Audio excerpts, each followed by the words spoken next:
Sorry करें, झूले के लिए भी और मुंह चिढ़ाने के लिए। सॉरी अरीबा, मुझे माफ कर दे।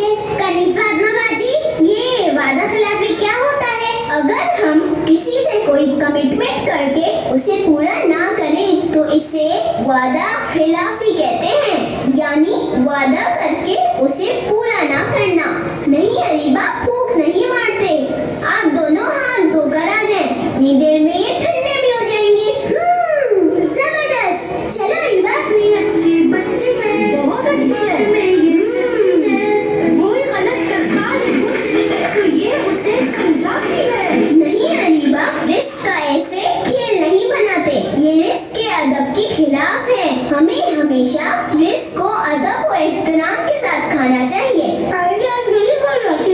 और राइका, आप भी ऐसे जल्दी जल्दी कोई भी चीज नहीं खानी चाहिए। खाने के आदाब में से है कि खाने की कोई भी चीज अच्छी तरह चबा चबा कर खाई जाए। वो देखें, जल्दी की वजह से जमीन पर पापड़ के टुकड़े भी गिर गए हैं। Oh sorry.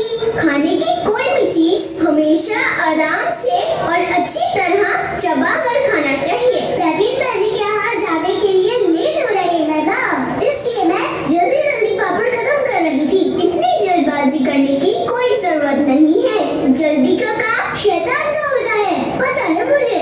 अम्मी को बता दिया था आपने? जी कनीज फातिमा आपी, अम्मी से पूछ कर ही आई हूँ। उन्हें मैंने बता दिया था कि हम आप जैसा रामीन बाजी के घर जाएंगे। बस तो फिर आप लोग ये पापड़ खत्म करें, मैं भी अम्मी को बता कर आती हूँ कि हम लोग जा रहे हैं। कनीज फातिमा अच्छी। चले, अम्मी ने बाबा जान को कॉल कर दी है, वो आ जाएं तो फिर उनके साथ चलते हैं। बाबा जान तो पता नहीं कब आएंगे, यहाँ करीब में ही तो है। राइका, बच्चों को अपने बड़ों के बगैर कभी भी घर से बाहर नहीं निकलना चाहिए, चाहे उन्हें कितना भी जरूरी काम हो या चाहे पड़ोस में ही कहीं जाना हो। हमेशा अम्मी अब्बू, बड़े भाई या किसी